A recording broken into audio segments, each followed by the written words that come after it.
I have always really liked working and building things in the woods, and I made this little house with my father when I was quite young, but it's not really what's the feature for today because it made me think and realize that I really wanted to work in the woods. So as I grew older, I was like, oh, I want to have a studio space.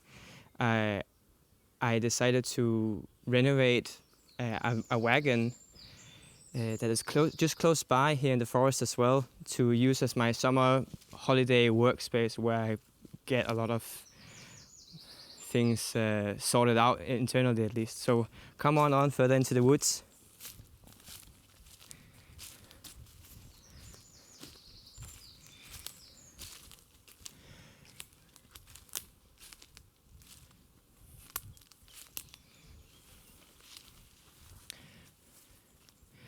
It's a good time. We had these wagons for like these wagons are significantly older than I am, and we have just been using them for storage. There's only one that's actually really truly livable at this moment, but I'm just using it as a home office. So here you have the structure. It's just 2.5 or 3 meters wide, and then it goes 5 meters down. And if you open it up, then you have a nice little view of the forest from behind. You can see that later. And then in the summer, in winter there's a door here, but in the summer I take it off because then you have a better airflow and you have more space in here. So this is the entryway. There's pretty much nothing but a few things I picked up from the beach, like stones and maybe a really interesting piece of wood. But you have to have these things for livable area, I suppose. If you come closer in here, turn on the lights. I have 4 workstations, all in all together here, and the first one right from the doorway is a typewriter.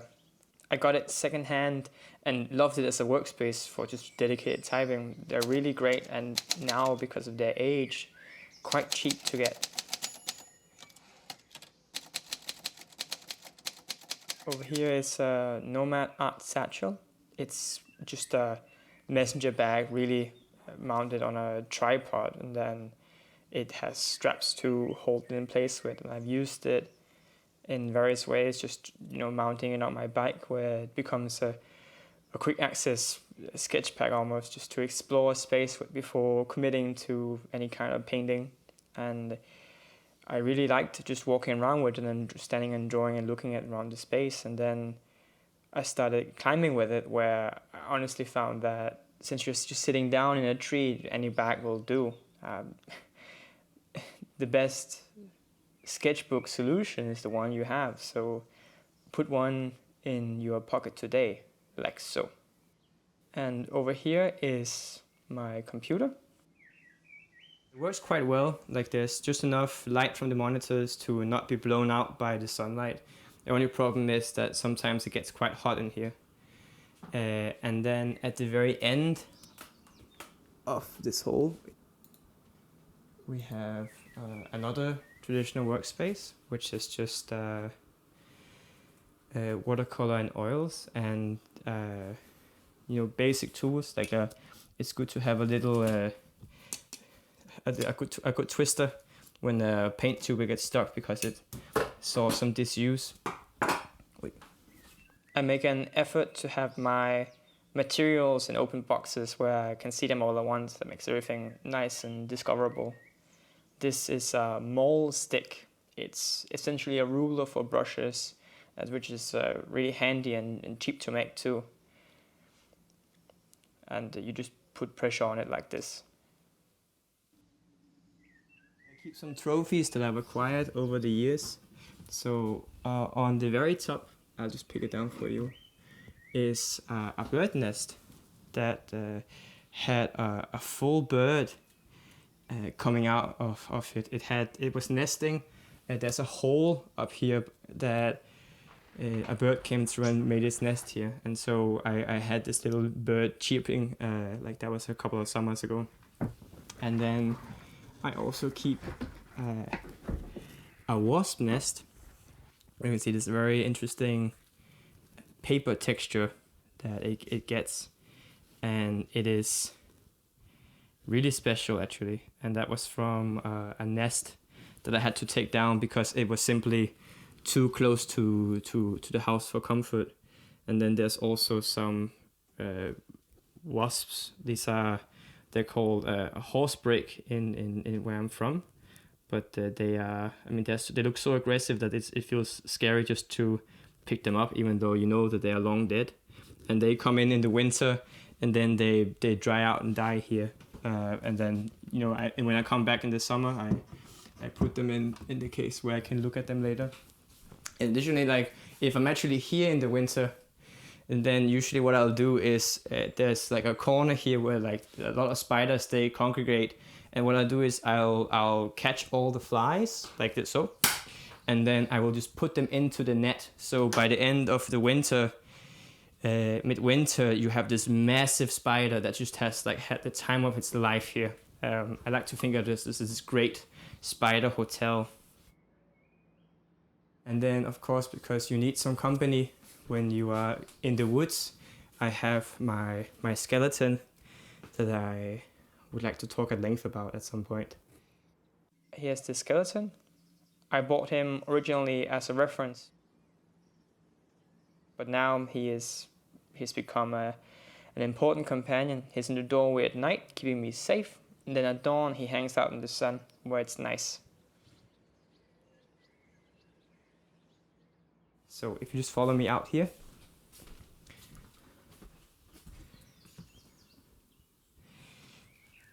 So see the view.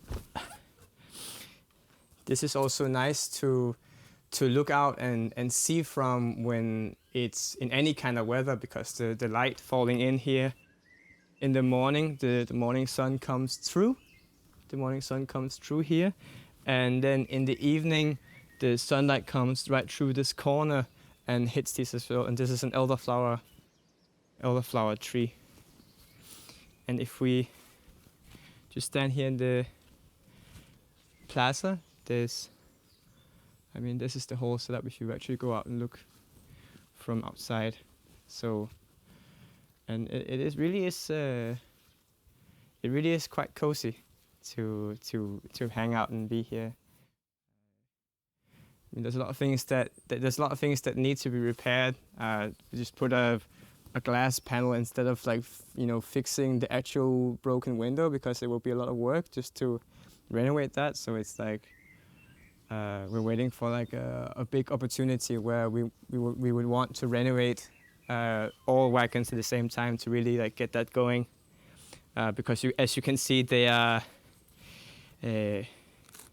have seen better days.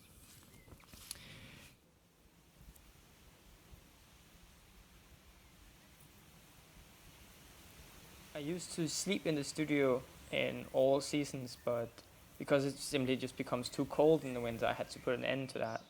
In 2016, I woke up from a rather stormy night and found, somewhat to my joy, that I had a tree house, like just with leaves in the window.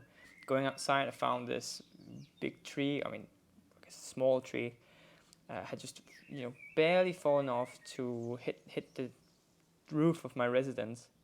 I was really enchanted by this, I must admit. And then I just had it, like I didn't remove it. That whole season I stayed in winter so long that my arms, they almost froze off one night. And since then I've spent more time looking for a nice place to sleep that is not my studio. Like for instance, when it comes to sleep, there's a prairie wagon I have ready. And if the cowboy fantasy isn't right for the evening, We have a TVs as well, and because it's close to an actual house, we can just fit a king size bed in it, and that's really not bad.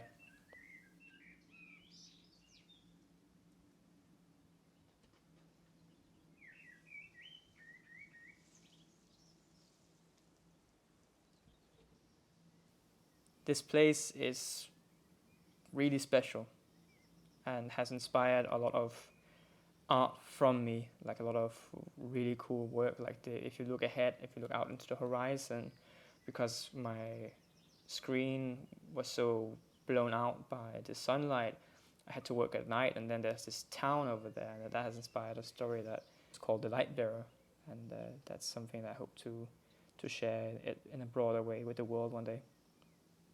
I think that the studio space is really like the perfect thing. The only way I could really imagine it being upgraded would be if we built a barn just for painting, basically, and then you would have enough space for a bunch of pets.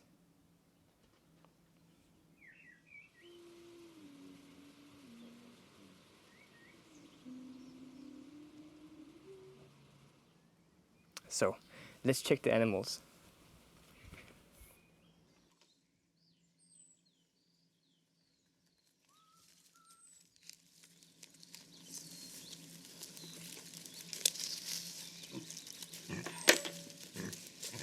My These pigs are from my father's circus, so these are not for necessarily any kind of production. Uh, what they represent are they each have their work to do, and then they get to retire. Usually they work 4 or 5 years. And one thing I would really like to note just now is that none of them, like there's food right in front of them, they're about to eat, and not a single one of them are letting out any kind of screams for to get food immediately. This is like really nice to show that they are hanging. So first I'm just gonna take Mullemø here. This is in his private parlor for he needs to be alone so that they don't steal his food.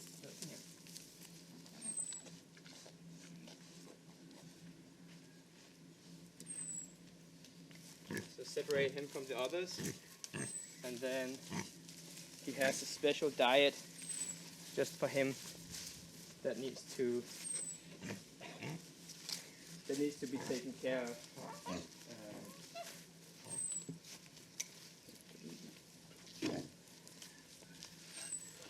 Just some leftover oatmeal that we have.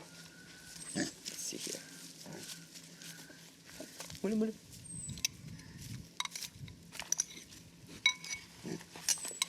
Now that he has had his, we can serve the others.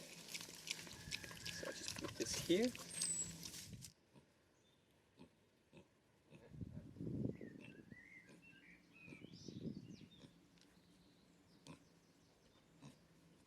We're not performing. The pigs are going tranquilly through life, and having 5 of them to take care of is no problem, since you need to spend the same amount of time to feed them. If there's 5, then there's 1, and since they're so tame, they're just really nice to be with. So that's the presentation of the place. I mean, when this global pandemic dies down, I'd love to renovate the wagons and set up an outdoor shower and just make everything accessible outdoors, since we have an outdoor kitchen already. And then invite 10 artists out for a month of collaboration, with the goal to just exhibit maybe in a circus tent at the farm as well at the end, even if we end up producing nothing because we spend every night just enjoying the Hedgehog Cafe. I think it would be worth a while to spend that time and make us some kind of fellowship. And nature is always worth a while, and so are friends.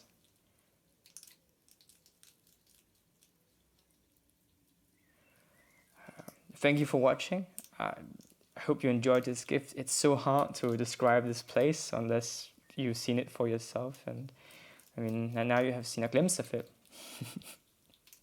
My name is Jonathan, and I love living.